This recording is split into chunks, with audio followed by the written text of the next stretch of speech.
नमस्ते दोस्तों, मैं एक शराबी हूँ, मेरा नाम अशोक है। हाय अशोक। अल्कोहलिक एनोनिमस की मदद से और ईश्वर की कृपा से आज शराब नहीं पिया और नहीं पीने की वजह से एक सुखी समाधानी जीवन जीने की कोशिश कर रहा हूँ। सबसे पहले तो इस ग्रुप का शुक्रगुजार हूँ कि लोगों ने इस सब्जेक्ट पे मुझे बोलने के लिए बोला, क्योंकि ये जो ग्रुप है हमारे नागपुर का प्रथमेश ग्रुप है। जहाँ से शुरुआत हुई है, तो 13 साल का शराबी जीवन रहा और 13 साल का शराबी जीवन लेके अल्कोहलिक एनोनिमस में आया। और हमारे बिग बुक में भी लिखा है कि देयर इज द सॉल्यूशन। अगर मैं समस्या हूँ, शराब मेरी समस्या है, तो अल्कोहलिक एनोनिमस उसका समाधान है। और ये अनुभव मेरे पास में है। अल्कोहलिक एनोनिमस में आने के बाद में मेरे ही अनुभव मेरे आंखों के सामने चले, और जो असंभव कार्य मुझे लग रहा था वो संभव मेरे से हुआ। क्योंकि आज का जो स्लोगन है, रोजमर्रा के समस्याओं के साथ में किस प्रकार से मैं जीवन गुजार लेता हूँ एक दिन के आधार पे, ये मेरे से पहले हुए आए आए हुए लोगों ने करके दिखाया। और मुझे एक उम्मीद जगी कि मैं भी ये कर सकता हूँ। लेकिन जिस प्रकार से मेरी मानसिकता थी, जिस प्रकार से मेरी आध्यात्मिक अवेयरनेस हुआ था, एकदम निचले लेवल पे, कि सामाजिक दृष्टिकोण से भी एकदम निचले लेवल पे मैं पहुंच चुका था। कोई पास में नहीं करता था। और ऐसी सिचुएशन में अल्कोहलिक एनोनिमस की मीटिंग भी आ रही, एक बहुत बड़ी चमत्कारिक है कि सामाजिक, आर्थिक, शारीरिक, मानसिक और आध्यात्मिक और काम वासना से लीन एक मेरे जैसा शराबी उस अल्कोहलिक एनोनिमस के कमरे में आके बैठा। और 1.5 घंटे की मीटिंग करने के बाद में जब उस दरवाजे के बाहर जब निकला, तो सुधारित अल्कोहलिक निकला। नहीं, उसके अंदर में एक उम्मीद जागी कि यार इस कमरे में मैं जो बैठा ना, 1 1.5 घंटे के जो मैं अनुभव सुना, तो उसमें यार मेरे जो अंदर से जो आवाज है ना, वो आवाज कंसिस्टेंसी चलती रही। मुझे दोबारा से कोई बुलाए, इसके पहले मैं अल्कोहलिक एनोनिमस में जाने के लिए तत्पर रहा। उसका मेन कारण जो था ना, वो अंदर से मेरा स्वीकार भाव। अगर आप अंदर से स्वीकार हो चुके हो, आप उस शराबखोरी का इलाज करने के लिए अंदर से वो एक फीलिंग आ रही है, वो अंदर से एक्सेप्टेंस आ रहा है, तो आप वो चीज जो ढूंढ रहे थे दर बदर यहाँ वहाँ, जैसे कि अभी धार्मिक अ, चीजों की हमें बातचीत नहीं करना चाहिए, ये हिदायत हमको प्रस्तावना देती है। तो इन जगहों पे भी मैं गया, वो मिल नहीं रहा था। उसका एकमेव कारण था कि मुझे जो चाहिए वो मुझे मिल नहीं रहा था। अब मैं अल्कोहलिक एनोनिमस में जाने के बाद में मुझे जो चाहिए वो मुझे मिला। वो मेरे अंदर की शक्तियों को जागरूक कर गए। अल्कोहलिक एनोनिमस के अनुभव या अल्कोहलिक एनोनिमस के प्रेरणादायी अनुभव या उनकी वो उम्मीद, उसके वजह से मैं वहां रुका। मेरे को सबसे पहले अल्कोहलिक एनोनिमस की बात ये अच्छी लगी कि यहाँ पे यार कोई भी व्यक्ति मेरे मन के विपरीत तो बोले, ऐसी वहां पे शुरुआती दिनों में बातचीत नहीं हुई। लेकिन अल्कोहलिक एनोनिमस के निवड़ अनुभव का आदान प्रदान है। जैसे कि अभी सुधीर सर शेयर कर रहे थे कि हम बिग बुक के माध्यम से भी उसको, अपनी जो सात्विकता है, एक समय ऐसा आ जाता है कि हम पूरी तरह से रिकॉर्ड हो जाती है। इतना बड़ा अगर कोई व्यक्ति, हमारे जो ओल्ड टाइमर है अपलाइन में, ये अगर बोल रही है, तो उसमें कुछ ना कुछ तो यार तथ्य होंगे ना। तो आज मेरे को समझ में आता है कि एक सीमित समय के बाद में जब हम इस प्रोग्राम में समरस हो जाते हैं, उसमें पूरा समर्पण दे जाते हैं, तो वो जो शराब पीने का हमारा ऑब्सेशन है, वो कुछ कालांतर के बाद में अल्कोहलिक एनोनिमस में कुछ वर्षों गुजारने के बाद में अपने आकलन शक्ति के हिसाब से वो लिफ्ट हो जाता है। इस बात को मैं आज कबूल करता हूँ। लेकिन अल्कोहलिक एनोनिमस में आने के बाद में मैं जब अल्कोहलिक एनोनिमस में आके बैठ जाता हूँ, तो मैंने अल्कोहलिक एनोनिमस में आके एक भक्त के समान बैठ जाना चाहिए। और भक्त के विपरीत शब्द होता है विभक्त। और विभक्त कभी भक्त नहीं बन सकता। मैं जब अल्कोहलिक एनोनिमस में आया, तो उस समय में ऐसी जटिल परिस्थिति में मैं आया था कि मुझे कुछ भी नहीं लग रहा था कि मेरे जीवन में कुछ उजाला हो सकता है। अब अनुभव के आदान-प्रदान होने के बाद में मुझे पहली बार ये रियलाइज़ लगा, क्योंकि मेरे लिए वो 8वाँ अजूबा था। हम लोग सुनते हैं कि 7 अजूबे इस दुनिया में, और मेरे लिए वो 8वाँ अजूबा था, और मैं अपने आप को यूनिक समझ रहा था कि यार मैं अलग हूँ। लेकिन वहाँ पे जब मैंने पहली बार अल्कोहलिक एनोनिमस में जाने के बाद में वो जो इतने सारे लोग देखे, तो मैं यार अचरज में रहा कि यार मैं अकेला नहीं हूँ। ये ऐसे शराबखोरी का इलाज करने के वाले लोग जो है, जो पीड़ित जो लोग है, वो अपनी शराबखोरी से जो परेशान हुए हैं, उनमें मैं एकमात्र बंदा नहीं हूँ। मेरे साथ में हज़ारों लोग हैं, लाखों लोग हैं। ये दिन बाय डे मेरे को समझ में आया। तो ये लोग अगर शराब से दूर हो सकते हैं, तो मैं भी शराब से दूर हो सकता हूँ। अब मुझे करना क्या था? अल्कोहलिक एनोनिमस का एक सदस्य का मेरे को हाथ पकड़ना था, और इन लोगों ने अपने अनुभव के माध्यम से मुझे धीरे-धीरे चलना सिखाया। लेकिन सबसे पहले जो रहता है ना मेरे, वो जो मेरी मंदबुद्धि रहती है कि मैं किसी की ना सुनने वाली मेरी जो प्रवृत्ति है, वहाँ पे काम ना करे। यानी इस अल्कोहलिक एनोनिमस का जो बेस है ना, वो पूरा जो बेस है पहले तुम सुन लो।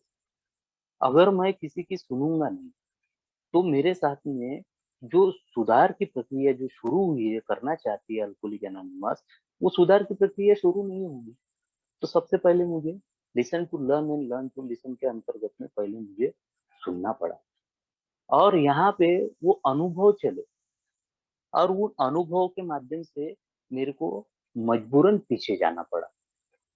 और वो पीछे जाने के बाद में मैंने अपने शराबखोरी के वो जो मेरे दृश्य थे, जो कि मैं देखना पसंद नहीं करता था, लोग मेरे को बताया करते थे, मेरे फैमिली के लोग मेरे को बताया करते थे कि ये शराबखोरी की वजह से वो जीवन में तुम्हारे अस्त-व्यस्तता हो चुकी है, उसको देखो। ये लोग मेरे घर के भी लोग बताते थे, लेकिन इनका बताने का अंदाज कुछ विपरीत था, और मेरे घर में जो लोग मेरे को शेयर करते थे, उनका अंदाज कोई अलग था। तो मेरे को ऐसा लग रहा है कि अल्कोहलिक एनोनिमस में जब मैं आया, मैं रुका, क्योंकि मेरे दुखों को समझने वाले समदुखी लोग वहाँ पे मेरा इंतज़ार करते हुए बैठे थे। वो चाहते थे कि अशोक नया आया है, उसके पीठ पर से उसके हाथ घुमाए जाए, उसके साथ में हैंडशेक लिया जाए, उसको गले लगाया जाए। क्योंकि मैं बड़ा मानसिक दृष्टया विचलित होके अल्कोहलिक एनोनिमस में आया था, और उसके पहले मेरा वाला व्यसन मुक्ति केंद्र हो चुका था। जितना सारा मेरा जो डिनायल पार्ट था, वो व्यसन मुक्ति केंद्र में कम हुआ था, और मैं ईश्वर को हर समय में चुनौती देने वाला व्यक्ति, वहाँ पे जब मैं जाके बैठा, तब यार वो ईश्वर ने मेरे जो वो जो मेरी जो विज़डम थी, उसको ये चालना नहीं दी कि तू डिनायल में जा। मैंने इन लोगों की बात सुनी, जो मेरे विकास के लिए, मेरे शराब की दूरी के लिए कारणीभूत हुई, और वो एकमात्र ऐसा कारण था कि मेरी शराबखोरी का इलाज यहाँ पे शुरू हो गया। वहाँ पे अनुभव के माध्यम से मैंने अपने अतीत के जीवन में जाके देखा कि हर वो पकड़े करके मैं अल्कोहलिक एनोनिमस में आया।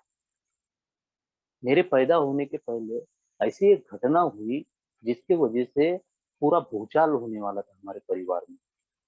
ये जो बीमारी है ना, ये जो हमको विलियम डी सिल्वर बता गए हैं, उसके बाद में अल्कोहलिक एनोनिमस ने बताया, लेकिन सबसे पहले तो वो जो एमडी डॉक्टर थे विलियम डी सिल्वर, ये पहले बोलते थे कि शराब के उन्होंने लक्षण बताए। उसके बाद में मैं अपने अनुभव में देख रहा था कि मेरा आनुवांशिकता बोलते ना, हम लोग अल्कोहलिक एनोनिमस में भी सुनते हैं कि आनुवांशिक गुण शायद वो जनरेट होते हैं, डॉक्टर भी बोलते हैं कि उसके वजह से शायद एक खानदान में वो एक शराबी के साथ-साथ में शराब की प्रक्रिया उसके अपत्य में भी शुरुआत हो जाती है। तो ये ऐसा समझ के चलो कि यार ये धरोहर से, ऐसे कहने के लिए मैं बोल सकता हूँ कि एक विरासत के रूप में मेरे साथ में आई। मेरे पिताजी भी इस बीमारी से ग्रसित थे, और उन्होंने शराबखोरी के चलते मेरे आई को एक दिन बुरी तरीके से मारा, और रात के साढ़े 11-10 बजे उसको घर के बाहर निकाल दिया।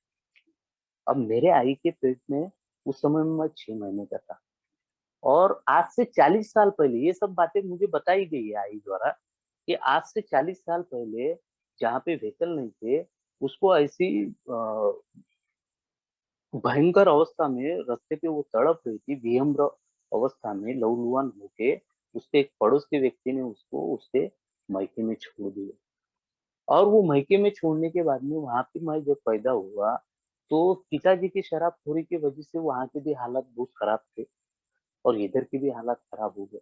मेरे आई ने वो अकेले ने संघर्ष किया।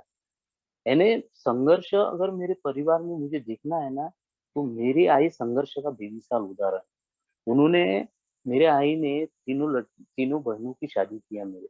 मेरे को पढ़ाया, लिखाया, अच्छी रास्ते पे दिखाने के लिए वो मेरे को सीधा चलाने के लिए उल्टा चली और मुझे सीधा चलाने के लिए हर बार प्रवृत्त करती रही। लेकिन मैं जब बचपन में था ना, तभी वो बोलते ना कि हर वो चीज़ तुमको जो दिखाए हुए अच्छे रास्तों पे ना चलते हुए बुरे रास्तों पे चलना। तो जैसे-जैसे मैं बड़ा हुआ, जैसे-जैसे मुझे समझ आई, तो ये जो मेरे जीवन में जो छोटेपन में हुआ ना, वो हीन भावना, वो सेल्फ पिटी में जाना, वो अपने प्रति एकदम ऐसा समझ के चलो कि अपने आप को आत्मग्लानि में डालना और मेरे को ईश्वर के प्रति चिढ़ आना, ये सब कारण बनी। मेरे इस बीमारी को अपनी गिरफ्त में लेने के लिए ये कारण बनी। और मैंने वो देखा कि हम एक-एक निवाले के लिए तरस रहे हैं। फिर उसके बाद में हम जब रिटर्न आए हमारे पैतृक गाँव में, तो आई का वो संघर्ष कि एक दिन टमाटर बेचने जाती थी, एक दिन बेर बेचने जाती थी। हमको वो पढ़ाई-लिखाई के लिए उसने अपना पूरा सर्वस्व जीवन समर्पण कर दिया, कि उसको लग रहा था कि मेरा एक आधा लड़का मेरी बुढ़ापे की लाठी बनेगा। और उम्र के 22 से 23 साल तक यार शराब पीना ही नहीं चाहता था। शराब की बातें करने वाले, शराब पीने वाले लोग, सिगरेट पीने वाले लोग, गुटखा मावा खाने वाले लोग, इनके प्रति मेरे अंदर में चिढ़ थी। मैं चाहता था कि ये शराब की वजह से जितनी सारी जटिल समस्याएँ मेरे जीवन में या मेरे परिवार के ऊपर हुई है, उस परिवार को मैं अच्छा बनाने की कोशिश करूँगा। ये अच्छे विचार थे मेरे मन में। और वो अच्छे विचारों को मैंने उसको ऊर्जा भी दी। मैं कुछ अच्छे कार्य करने लगा। जैसे मैं वो मेरे को समझ में आया 17-18 साल की उम्र में ही मैं पेपर वगैरह बाँटने लगा और फिर सवेरे 5 बजे उठने के लिए उठ के बाजू वाले गाँव में पाटन सावंगी हो गया, सतभावना हो गया, इन कॉलोनियों में जाके ब्रेड बेचा करता था मैं। मैंने वो 11वीं-12वीं का शिक्षण स्ट्रगल करके पूरा किया। और 12वीं तक की पढ़ाया मेरे आई ने, हर वो चीज़ें मेरे को अवेलेबल करती रही। वो मतलब एकमात्र मेरी ऐसी धरोहर थी कि उसके यार वो संदूक में से जब मुझे चाहिए, तब वो निकलता था। मेरे बाप के कोषागार से कुछ नहीं निकला। लेकिन मेरे आई के संदूक में से, वो छोटी-सी संदूक में से, हर वो संघर्षमय परिस्थिति में, वो संदूक में जब भी उसने हाथ डाला तो साला उसके संदूक में वो निकला कि रिज़र्व बैंक में नहीं निकला। हर वो ज़रूरत पूरी करती रही। और मेरी भी ऐसी मंशा थी, मेरी भी ऐसी एक अच्छा इंसान बनने का, मेरे आई को सुख में रखने का, ये सब अच्छे विचार थे। लेकिन बोलते ना अच्छे विचार को अगर तुम अपने आचरण में नहीं लाओगे, तो वो दिखेगा नहीं। समर्पण का एक्चुअली भाव है ना, उच्चारण से समर्पण नहीं दिखेगा। वो तुम्हारे आचरण में होना चाहिए, कि तुम्हारा आचरण क्या है। तो वो 23वें साल में मुझे एक छोटा-सा जॉब लगा। मेरे आई ने उन मुश्किलों हालातों में भी मेरे को पढ़ाया, लिखाया। वो चाहती थी कि ये पढ़ लिख के अच्छा ड्यूटी करे, अच्छा मेरे बुढ़ापे की लाठी बने, हमारे परिवार को सँभाले। और मेरी भी उसी ट्रैक पे चलने की कोशिश थी। मैंने वो रहाटे कॉलोनी में आईटीआई किया, शॉर्ट हैंड किया, कंप्यूटर किया उस समय में आज से मतलब 22 साल पहले मैंने कंप्यूटर किया, शॉर्ट हैंड किया, बहुत डिमांडेबल अ, डिप्लोमे थे वो मैंने किया और उसके बाद में मेरे को लोकमत समाचार में जॉब लगा। और एक छोटी-सी गलती कि बोलते ना वो आनुवंशिकता या तेरे मन में वो पहले ही वो ख़याली पुलावे बन चुके हैं, तू कितनी भी कोई चीज़ को नफ़रत कर ले, लेकिन वो जब तेरे सामने बार-बार आती है, उस माहौल में तू अपने आप को जनरेट करता है, तो उससे तू एकदम छोटी-सी गलती, एक मित्र के साथ में बार-बार मैं वो बियर बार में बैठता था और शराब के कितने नुकसान होते थे, मैं उसको समझाया करता था कि ये कितनी बुरी चीज़ है, आमचे होत्याचं नव्हतं झालं. या दारू मुड़े पूरा सब तबाह हो गया। इस प्रकार से मैं उसके डिसएडवांटेज बता रहा था उसको। और वो जो मेरा मित्र था, वो मेरे को प्रबोधन दे रहा था कि यार ये शराब से बहुत बड़े-बड़े काम होते हैं, सेल्फ कॉन्फिडेंस बढ़ता है, आत्मविश्वास बढ़ता है।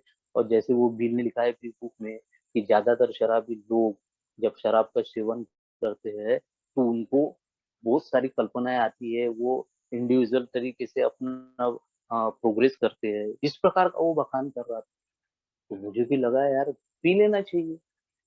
और उसका प्रबोधन और मेरा आक्रमण, साथ ही साथ वो जब मैं पहली बार बियर पिया और वो बियर एक उत्तुंग आनंद दे गया मेरे को। यानी मेरे को लगा ही नहीं कि यार शराब पीना बुरी बात। मैं तो अपने बाप को कोसने लगा जब वो पहली बार मैंने जब बियर पिया, तो वो एक आनंदमय लगा मेरे को, स्वर्गीय आनंद लगा। और वो कॉन्फिडेंस जो था मेरे अंदर में, वो डर वाली भावना भावना, अनसिक्योरिटी, कमतरी का भावना, जैसे हीन भावना, वो एक झटके में निकल गई। और मेरे को वो एक बियर पीने के बाद में ऐसा लगा कि यार ये शराब, जो जिस इंसान का मोरल नीचे गिरा है, जिस आदमी को बात करने का तरीका नहीं है, उस इंसान ने अगर पी लिया तो उसको तो ये अमृत जैसा काम करता है, ताकतवर टॉनिक है साला ये तो। और इस प्रकार से मेरी वाली फीलिंग हुई और मैंने वो बियर पी लिया। और वो बियर पीने के बाद में दर बदर, जैसे जैसे वो बोलते ना कि एक बार तुम्हारी बीमारी को, मैं वो हर चीज चुनते गया कि वो व्यक्ति ने मेरे को प्रबोधन दिया यार कि तू पी ले बियर, कुछ नहीं होता, ये कॉन्फिडेंट, उसने उसके फायदे बताए। लेकिन साला चॉइस मेरा था ना यार, वो उसको मैंने सिलेक्ट किया। वो चाहता तो मैं उसको मना कर सकता था, नहीं रे ये बुरी चीज है। वो चाहे मेरे को कितना भी प्रबोधन करे, कितना भी उसके एडवांटेज बताए, लेकिन मेरे को मेरे जीवन में अनुभव थे कि जिसके वजह से हमारे जीवन में खाने के वांदे हुए, एक एक निवाले के लिए हम लोग तरसे। उस चीज को बेतहाशा मैं नफरत करने वाला व्यक्ति जब किसी के प्रबोधन में आया, तो इसका मतलब ये मेरे अंदर में ही बेईमानी थी। मैं नहीं चाहता था अपनी वो ईमानदारी के साथ में उससे दूर रहना। तब जाके तो वो बुरी चीज का मैंने सेवन किया। अब वो जो सेवन मैंने कर लिया, एक बार कर लेता, उसके बाद में अपनी गलती को स्वीकार करके दोबारा से नहीं पिया रहता, तो आज शायद वो जीवन में मेरे शराब नहीं आई थी। लेकिन मैंने वो चुनाव उन्हीं चीजों का किया जो एक शराबी करता है। और फिर धीरे धीरे इस बीमारी के साथ में मैं बढ़ते गया। और इस बीमारी के साथ में जब मैं वो शराब मेरी वाली बढ़ती रही, तो मैंने देखा कि मेरे अंदर में सब जो पहले से मौजूद था, उसकी उसकी क्यूरियोसिटी बढ़ी। तो जिज्ञासावश मैं वो पिया गया पहली बार शराब, उसकी मेरे को इतनी आतुरता हुई कि मैं उसके पीछे पड़ गया, चल पड़ा। और धीरे-धीरे, धीरे-धीरे करते-करते एक-एक लेवल क्रॉस करते गए। जैसे कि इस बीमारी के बारे में हम हर बार सुनते हैं। बीमारी कितनी बड़ी होने वाली है इसका अंदाजा मेरे को शायद तब नहीं था जब मैं पहली बार शराब पिया। और जब वो कभी-कभार पीने वाला अशोक महीने पे आ गया, महीने का पीने वाला अशोक हफ्ते पे आ गया, और हफ्ते का पीने वाला अशोक एक दिन वैसा हुआ कि हर दिन पीने। तब जाके मेरे ख्याल से मेरे 13 साल के शराबी जीवन में 3-4 साल तो मेरे गाँव के लोगों को भी पता नहीं चला कि मैं दारू पीता हूँ करके। और उसके बाद में वो दारू के जीवन में हुआ क्या मेरे साथ में कि वो महफ़िल बनी जो मैंने चॉइस किया। और वो अहंकार बढ़ा, वो क्रोध मेरे अंदर में आया। मैं जो कर सकता हूँ वो दुनिया की कोई शक्ति नहीं कर सकती। अपने आप को एक जुनूनी इंसान बन के मैंने वो अपने आप को वो शराब प्लस वो मेरी बीमारी बढ़ती रही दिन-ब-दिन, और वैसे-वैसे मैं बड़ा होते। कालांतरण में क्या हो गया, कुछ दिनों के बाद में वो अहंकार की वजह से और वो शराबखोरी की वजह से मेरे अच्छे-अच्छे जॉब मैंने छोड़ दिया। और फिर उसके बाद में वो शराब मेरे को बोल रही थी, मैं कितना पढ़ा-लिखा हूँ। पंजाबराव कृषी विद्यापीठ अकोला से मैंने एग्रीकल्चर कॉलेज किया हूँ। इतना वो पदरातले पैसे वाचून मेरे माँ ने मेरे को पढ़ाया है। ये बात भूल गया यार मैं, कि मेरे पास में डिग्री क्या है, मैं शॉर्ट हैंड हूँ, मेरे को कहीं पे भी जॉब लग सकता है। लेकिन साली वो सेल्फ पिटी, वो बीमारी मेरे को निरंतर बोलती रहती थी कि तू साले कुछ भी कर, तू चोरियां कर, डकैती कर, आ, बेकायदेशीर काम कर, लेकिन ड्यूटी मत कर। तू साला किसी का नौकर मत बने, तू साला जवाबदारी मत उठाए, तू अपने घर को जो घर को बनाने का तेरा ख्वाब था, तेरा जो ड्रीम था कि सबको सुख में मैं रखूंगा, मेरे माँ को, मेरे परिवार के, मेरे बहनों को, वो आई गई बेचारी तो वो खुश होके जाए, इस प्रकार के जो विचार थे, वो अच्छे विचारों की पूरी राख रांगोड़ी कर दिया उसी दिन। और दिन ब दिन वो शराब पूरी खोपड़ी में घुस गई। अब उस बीमारी ने पूरा नियंत्रण ले लिया मेरा। अब मैं उसके इशारों पे नाच रहा हूँ। मैं चार पुट्टों को लेके उस स्क्वायर में सट्टा पट्टी चलाया करता था। यहाँ तक कि वो यहाँ से पेट मतलब देखो हवेल देखो, अब कर भी रहा हूँ काम तो वो थोड़े बहुत होना चाहिए।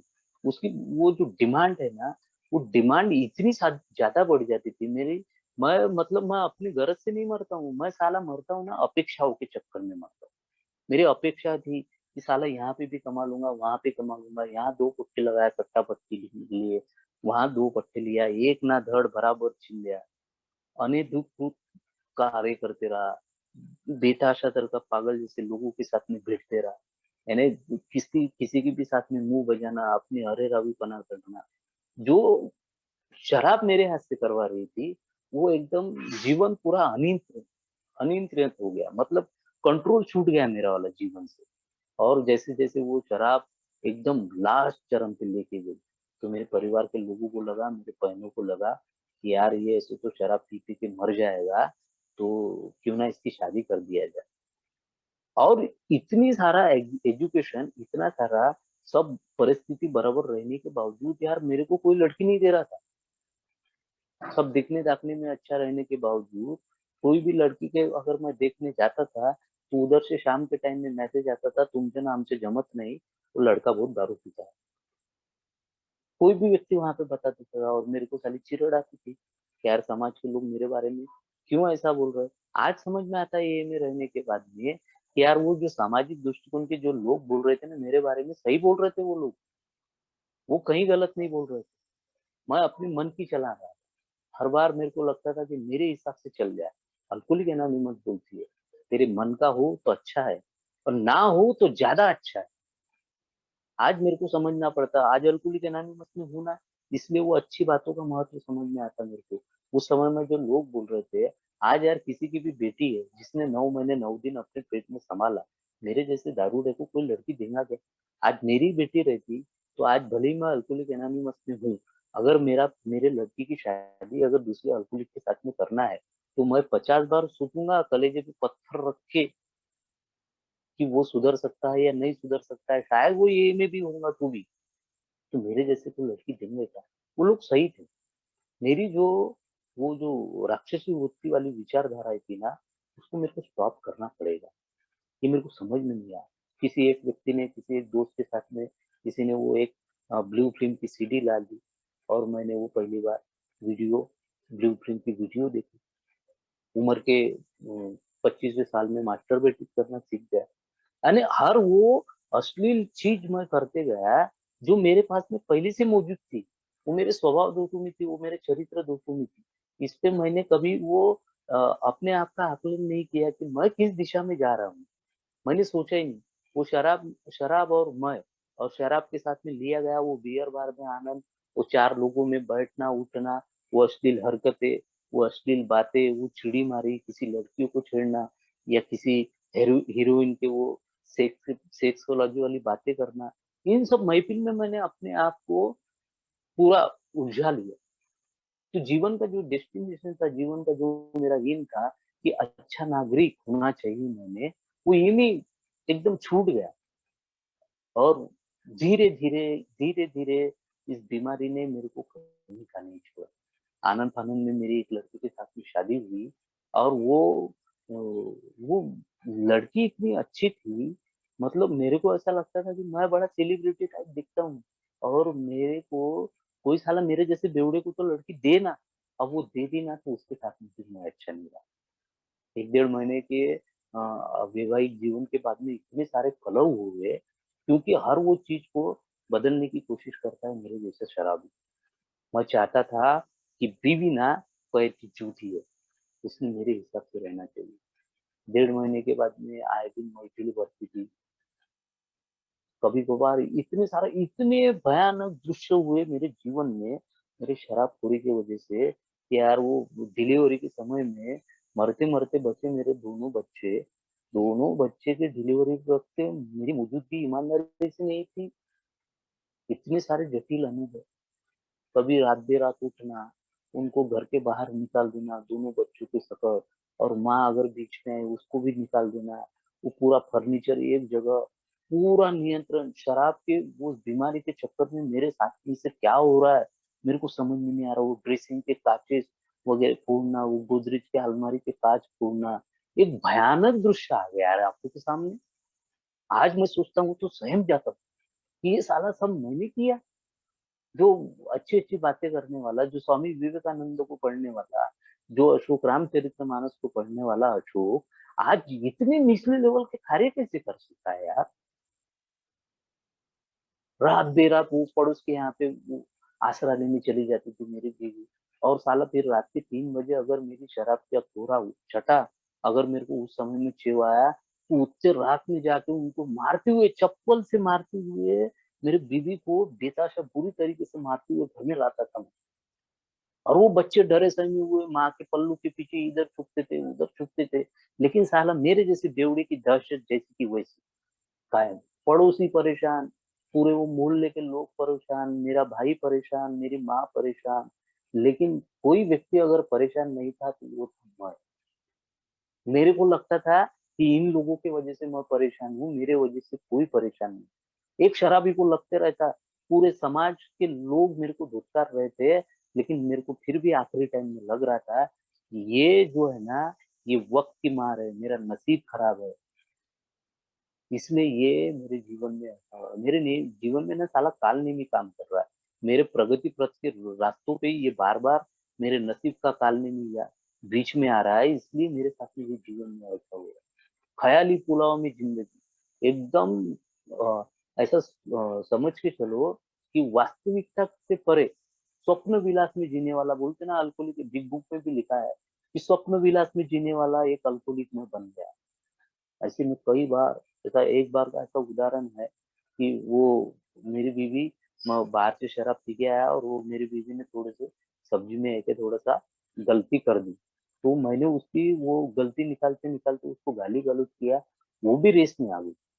अल्कोहलिक एनोनिमस बोलती ना कि हमारे व्यवहार से, हमारे शराब पीने के व्यवहार से हमारे घर के लोग भी इतने परेशान हो जाते हैं, जिसकी वजह से वो भी किस प्रकार से व्यवहार करेंगी इसकी भी कोई गारंटी नहीं। वो भी प्रत्युत्तर में जवाब उसने दिया, तो मैंने क्या किया, वो जो ग्लास रहता है पानी पीने का, उसको फट से 10 फुट दूर से मारा, और वो जो ग्लास का नोक है ना, उसके आँखी के ऊपर लगा। अब उस दिन मैं 1 दिन नहीं, थोड़ी मात्रा में कम किया था। अब वो जो गिलास उसके ऊपर आग के ऊपर बैठा, और वो साला वो रगत की धार चालू हो गई। खून निकलना चालू हो गया वहाँ में से। तो मैं डर गया। यानी जिस प्रकार से इस बीमारी का विश्लेषण होता है ना कि एक शराबी अपने ऊपर आए हुए संकट उसे डर जाता है। मेरे को लगा कि साला इससे तो खून निकल गया, मेरा तो इंटेंशन ऐसा नहीं था यार। मैं तो बड़ा बेबस और अच्छा इंसान हूँ। मेरा इंटेंशन ये नहीं था, गलती इसकी थी। तो वो जैसे ही खून लगा, तो वैसे ही मैं वो भागा उसकी तरफ, पूरी दारू उतर गई। और वो खून देखा, वो मार गाली दे रही थी। अब जिसका खून लगा निकला है वो तो गाली देगी। मैंने क्या किया, उसके आनन-फानन में वो रुमाल बाँधा, पट्टी बाँधा और दवाखाना लेके चलता हूँ, बोला तुमको मैं। तो वो गाड़ी पे बैठने के लिए तैयार नहीं। फिर बाजू वाले वो अंकल को फ़ोन लगाया। तो पहले तो उन्होंने मेरे को 2-4 गाली दी थी। मैंने साला तेरा बोले नेवी का धंधा रहता, बोले साले बोले झगड़े करता बोले तू बोले, और वो बोले बच्ची को मार दिया बोले, छोटे-छोटे बच्चे हैं बोले, साले सुधर जाना बोले तू बोले। हर वो समाज का व्यक्ति, हर वो समाज का वेल विशर, मेरे बहनों से लेके मेरे रिश्तेदारों तक, मेरे माँ से लेके हर वो व्यक्ति मेरे को समझा रहा था कि अशोक रुक जा रे, अभी भी वक़्त है। लेकिन मेरे अंदर का रावण ये बार-बार वहाँ पे आवाज़ उठा रहा था कि नहीं साला, ये शराब मेरे को गिरा गिरा देंगी। ये ये जो लिक्विड है ये मेरे को हरा देगा। ये तो मैं इसको जीत के दिखाऊँगा, मैं पी के दिखाऊँगा, और कंट्रोलिंग मात्रा में शराब पी के अपने आप को विजयी पद पे ला के बताऊँगा। ऐसी एक साली वो मरियल सोच, जो कि खुद को तबाह करने वाली सोच, वो साली मेरे मस्तिष्क में फिट हो चुकी थी। किसी की अच्छी बातें सुनने की प्रक्रिया में नहीं था मैं। और वो उस दिन फिर वो उसको ऑटो में डाले, और वो घोड़से करके दवाखाना है, तो वैसा वो लेफ्ट में जाता है 500 मीटर ऐसा मेन हाईवे से, तो उधर उसको छोड़े और वो बंदिश पट्टी वगैरह की है, तो उसके वो ऊपर से आग से नहीं लगा था वो ग्लास, वो पापनी में लगा था, और वो मांस निकलने की वजह से ब्लड निकल गया था। लेकिन मैंने उतने देर में वो पूरी पिक्चर बना ली थी। तब ये मेरी इधर की उसके माँ को फोन करेगी, फिर उसकी माँ पुलिस वाले के पास में जाएंगी। हम्म, फिर साला कैसा होगा, मेरे को मेरे ऊपर केस लगेंगी, पुलिस मेरे को बात, ये सब पिक्चर मैंने बना लिया। यानी वो जो कायर और डरपोकपना मेरे अंदर में रहता है ना, कि वो पहले से अंदर से मौजूद है, कि वो पूरी घटनाएं मेरे आंखों के सामने हो गई, कि जो होने वाला नहीं था वो, जिसको हम बोलते हैं अनामिक डर, तो वो डर, अब वो उस डर को भगाने के लिए मैंने उसको डॉक्टर के पास में बैठा दिया, और वो रामकृष्ण अंकल ऑटो वालों को बोला, तुम्ही इथं थांबा म्हटलं, और टॉयलेट से आता हूँ, और भागते गया 500 मीटर। ऑब्सेशन देखो, उस डर को भगाने के लिए ऑब्सेशन इतना तेज, मैं भागते हुए गया, और वो राजकमल बार में गया, वहां स्क्वेयर में, और वहां पे एक मिनट लिख के दारू पिया, और तब जाके वो कॉन्फिडेंट आया। अब साला कल आने दो, इसको बताने दो, कुछ भी हो जाए। अब एक मिनट पीने के बाद में वापस मैंने दवाखाना आना ही चाहिए ना, तो वो एलर्जी का पार्ट फिर से मेरे को दारू पिलाते रहा। मैं तब तक की नहीं उठा जब तक कि वो रामकृष्ण अंकल, वो ऑटो वाला अंकल मेरे को बुलाने के लिए आया। क्योंकि उसको मालूम था साला जा जाके मड्डी जाएगा ना, तो वहीं पे जाएगा बियर बार। और ऐसे सारे अनुभव हुए। दूसरे दिन उसके साथ में मैंने अपनी लाड़ी लोबड़ी कर से उसको माफी मांगी, वो भी भौचक्की रहेगी, साला ये इंसान है कि क्या है।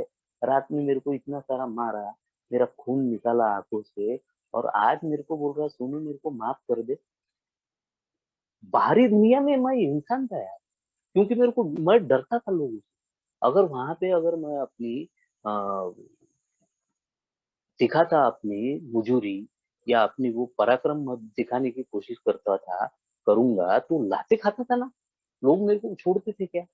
लेकिन वो कायर था, वो वहां पे, मेरे को मालूम है, वो कायर था मेरी वहां पे प्रकट होती थी, कि मैं कमजोर हूँ, बेबस हूँ, लाचार हूँ, ताकतवर लोगों के सामने। तो वो अपनी पहलवानी गिरी कहाँ दिखा रहा हूँ मैं अपनी शक्ति का इस्तेमाल कहाँ कर रहा हूँ।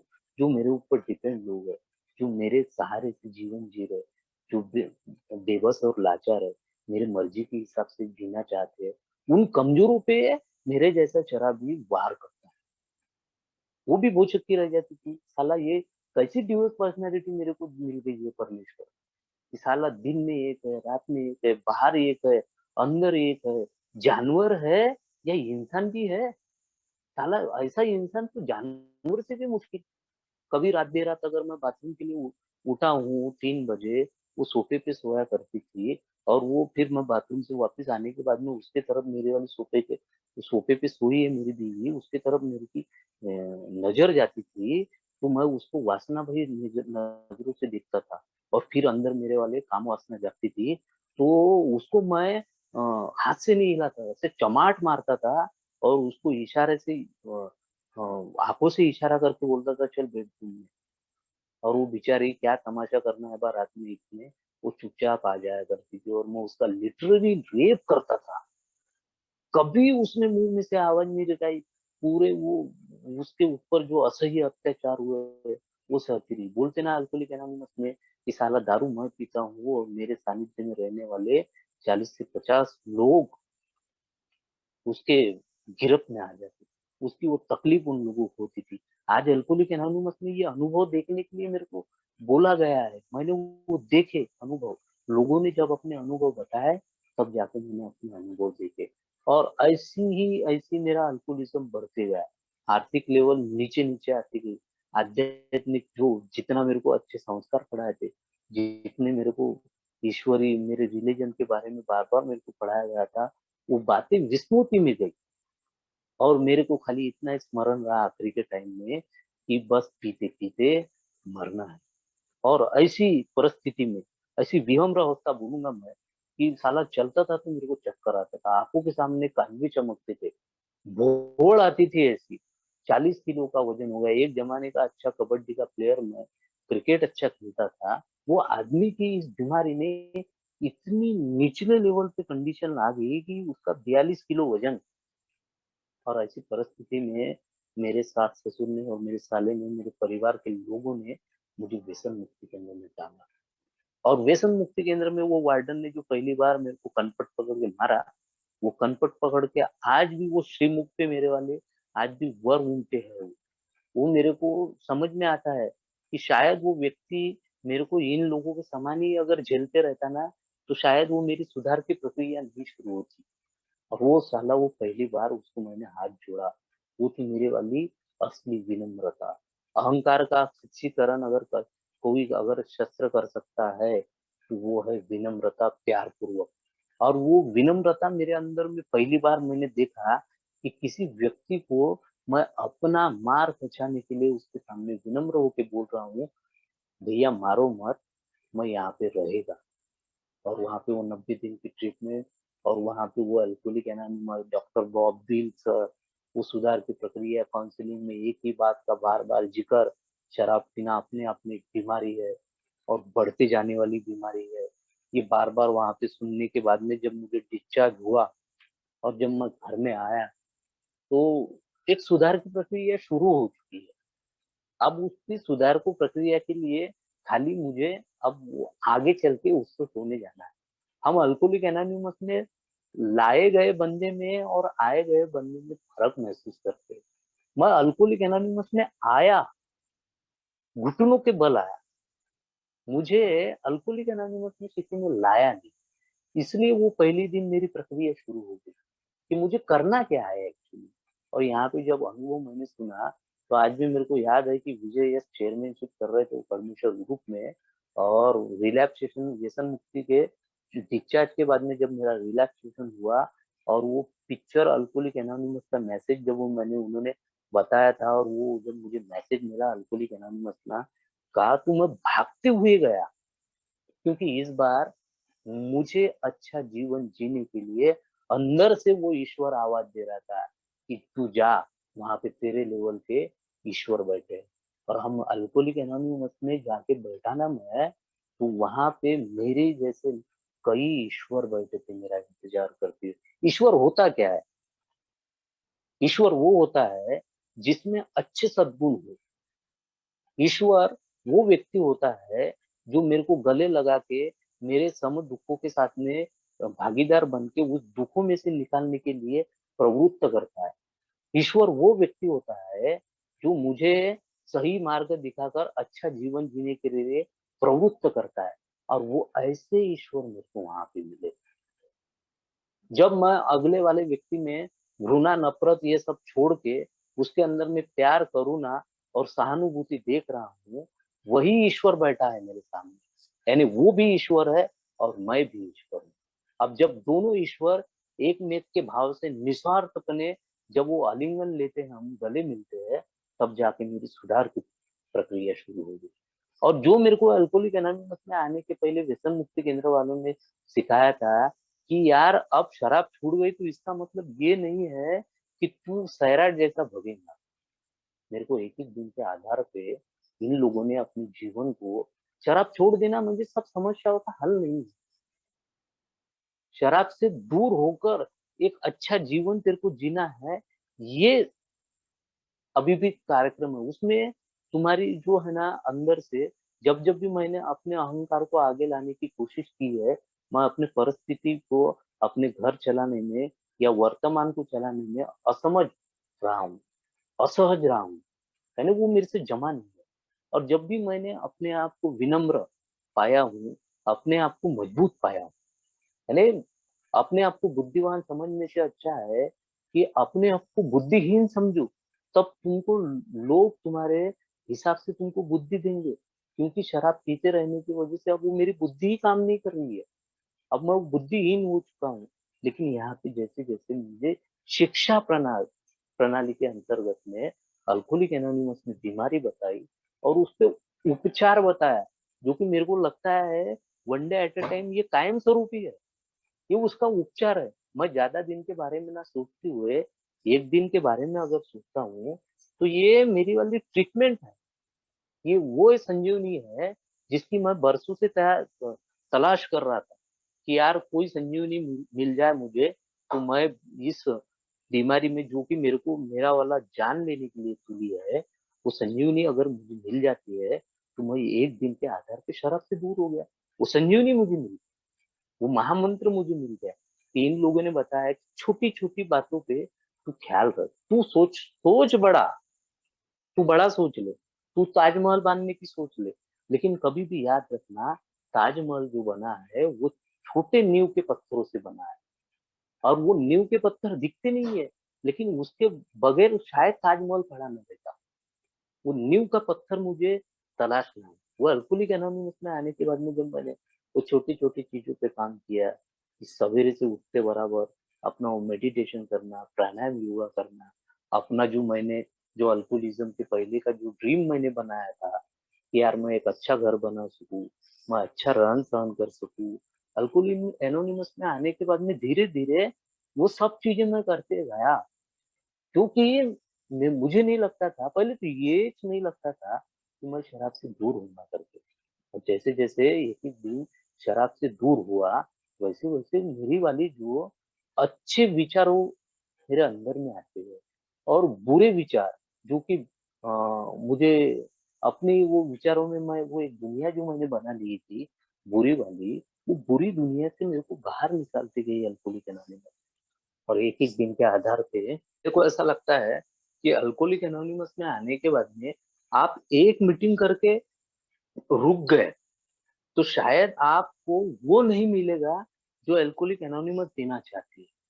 अगर मेरी शराबखोरी की प्रक्रिया निरंतर चली है तो मेरी सुधार की प्रक्रिया भी निरंतर चलेगी। तो अल्कोहलिक एनोनिमस का वो दरवाजा मेरे लिए हर बार खुला है। और मैं कोई समस्या लेके अंदर उस मीटिंग हॉल में बैठा हूँ, और जब वहां पे मैं एकाग्र भाव से बैठा, मेरा वहां पे भक्त होके बैठना है। वो जो वहां से डायस से जो ईश्वर शेयर कर रहा है उसकी बातों में मेरे समस्याओं का सोल्यूशन सोल्यूशन है। वो सोल्यूशन मैं ढूंढूं वहां पे अपने को एक ऐसा समस्या से आया हुआ व्यक्ति, वहां से जब मैं बाहर निकलता हूँ तो मैं जिस समस्या के साथ में बैठा हूँ ना, उसी समस्या पे कोई दूसरा एक व्यक्ति, मेरा अल्कोहलिक एनोनिमस का फेलोशिप का मेंबर, वही सिचुएशन में वो ईश्वरीय ईश्वर उसके अंदर में समा के वो ईश्वरीय दूत मुझे उस समस्या का निराकरण करवा देता है। और फिर मैं वो समस्या के साथ में दो दो हाथ करता हूँ। आज मेरे को कोई भी किसी भी बात की अगर दिक्कत आ गई तो सबसे पहले अगर मुझे याद आती है ना, तो अल्कोहलिक एनोनिमस की मीटिंग। उसका मेन जो कारण है ना, क्योंकि आज वो अटूट विश्वास बनते जा रहा है, वो श्रद्धा में परिवर्तित हो रहा है कि वो सबसे बड़ी जो मेरी वाली सबसे जटिल समस्या थी, जो असंभव मुझे लग रही थी, वो शराब मेरे जीवन में से निकल गई। मैं ये कहूंगा आज कि एक दिन आज मैं कॉन्फिडेंटली हूँ। इसका मतलब ये नहीं है कि मैं ओवर कॉन्फिडेंट हूँ। आज मेरे जिंदगी भर की समस्या है वो शराब, लेकिन इतना आसान नहीं है आज मुझे शराब पीना। क्योंकि आज जिस प्रकार से मेरी प्रक्रिया चालू है सुधार की, एक अच्छा जीवन जीने की, वो प्रक्रिया को मैंने ब्रेक नहीं लगाया। उस प्रक्रिया को अगर मैं ब्रेक लगाता हूँ, उस सुधार की प्रक्रिया को, इस बीमारी को रोकथाम की प्रक्रिया को अगर मैं ब्रेक लगाता हूँ, तो शायद मेरे जीवन में शराब आएगी। लेकिन अल्कोहलिक एनोनिमस बार बार मेरे को हिदायत के तौर पे बोल रही है कि तू आते रह, तू आते रहे। जब तक कि तू आते रहेगा तब तक कि तेरे जीवन में शराब की दूरी बनी रहेगी, एक अच्छे विचार बने रहेंगे। अच्छे विचारों के आदान प्रदान यहाँ पे अल्कोहलिक एनोनिमस में की जाती है। और एक एक दिन के आधार पे मैंने हर वो चीज अपने जीवन में करना शुरू किया। सबसे पहले तो जो मेरी वाली छोटी सी दुकान थी, उसको मैंने पहले मैन्युफैक्चर किया, क्योंकि इन लोगों ने अपने साथ साथ अपने पूरा सर्वांगीण विकास की बात करी थी। उन लोगों की चमक, उन लोगों के आयरन किए हुए कपड़े हुए प्रेस,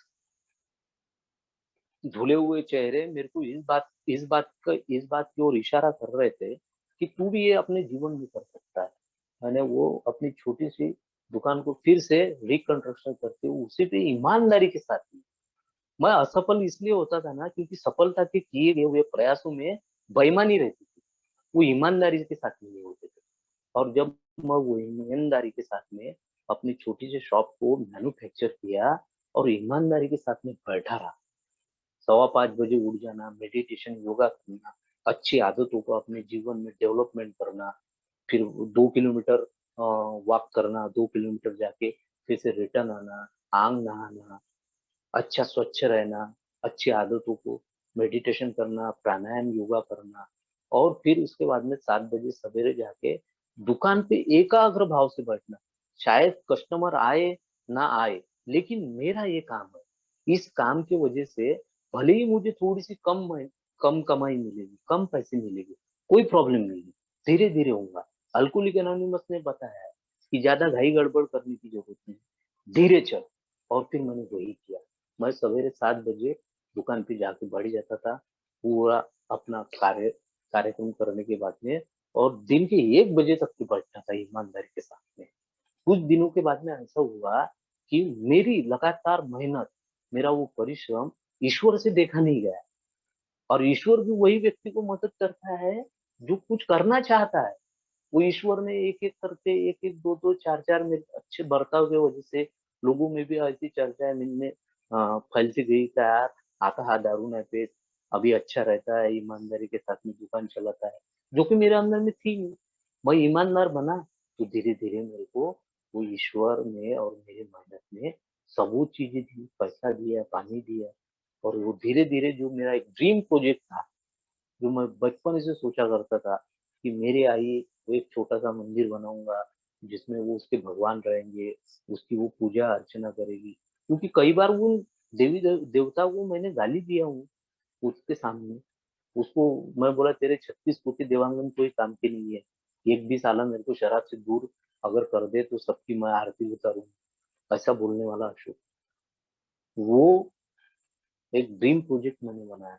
और फिर धीरे धीरे एक एक, दो दो, 10 10, 5 5, 100 100, हजार हजार रुपए जमा के इतना सुंदर मकान मैंने बनाया कि जो मतलब कल्पना के करे यार, ऐसा भी जीवन जी सकता था। एक साला विचार क्या बदल गया, एक कही गई लाइन मैंने वहां पे पकड़ ली, और वही लाइन को पकड़ के मैं बार बार अल्कोहलिक एनोनिमस में जाते गया। मैंने कभी साला ये सोचा नहीं कि मेरे को 40 किलोमीटर दूर जाने का है, कौन जाएगा बार बार। कभी साला वो उस बात का डायसी बना नहीं आया, मैंने आलस से नहीं लिया। इतनी सारी ऊर्जा मेरे को आई कहाँ से? वो अल्कोहलिक एनोनिमस की वजह से। कि अल्कोहलिक एनोनिमस में जाने के बाद में एक अपने अंदर की शक्तियां को वो मजबूत कर देती थी कि मैं कर सकता हूँ, I can do it everything. यही लाइन चलती थी मेरे खोपड़ी में। इन लोगों ने किया है ना, विजय भाव ने किया है ना, बाबू जी ने किया है ना शराब से दूर होके, तो मैं क्यों नहीं कर सकता हूँ? आज मेरा उत्तरदायित्व है, मेरी जिम्मेदारी है यार, कि उन्हीं लोगों को दरिद्रता के साथ में रखा मैंने अपनी शराबखोरी की वजह से, पूरा बारबन वातावरण। तो आज वो उनका हक है, उनकी वो रूह से आवाज आ रही थी कि मेरे पति को सुधारते, मेरे बेटे को सुधारते, मेरे बच्चों की रूह से आवाज आती थी वो परमेश्वर के पास में, वहां तक की वो आवाज पहुंची होगी कि यार मेरे पिताजी को अच्छा बना दे, जिनकी मैं फीस नहीं भर पाया बच्चों के, आज वो जिला परिषद स्कूल में है। तो आज उनका उत्तरदायित्व है, आज मेरा उत्तरदायित्व है कि उनको मैं अच्छी जिंदगी प्रदान करूं। मैंने अपने आयत के हिसाब से अपना मकान बनाया। आज जैसे आप रहते हो ना, वैसे उस प्रकार के आपके विचार बन जाते हैं।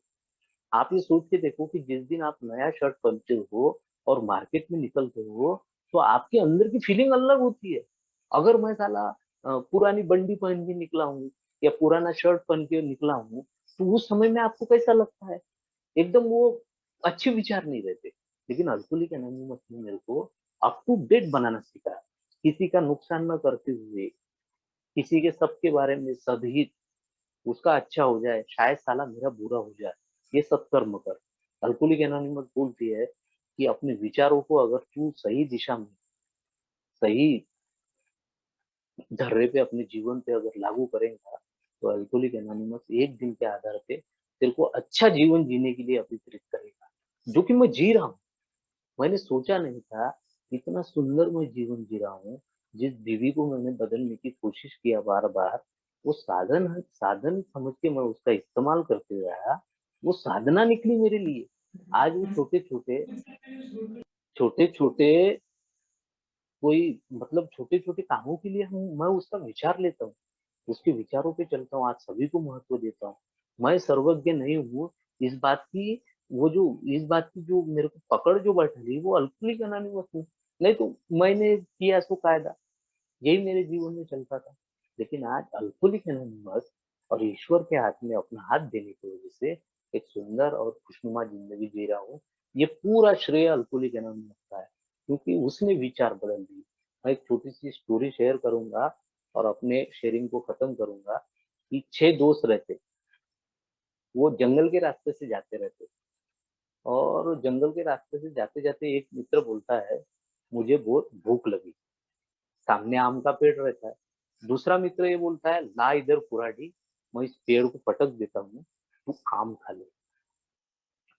देखो, वो पहले मित्र को भूख लगी, वो बोलता है मुझे भूख लगी है, सामने आम का पेड़ है।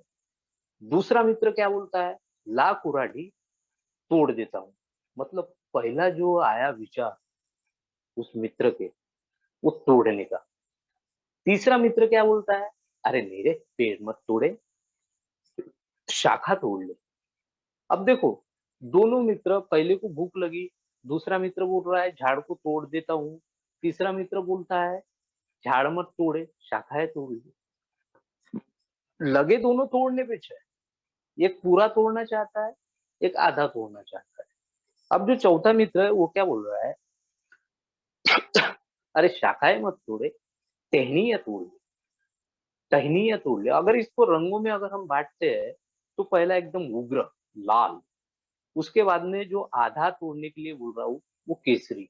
अब थोड़ा-सा आसमानी हो रहा है, वो बोल रहा है टहनियाँ तोड़ ले। चौथा दोस्त बोल रहा है टहनियाँ मत तोड़े रे, गुच्छे तोड़ ले, आम के गुच्छे-गुच्छे तोड़ ले।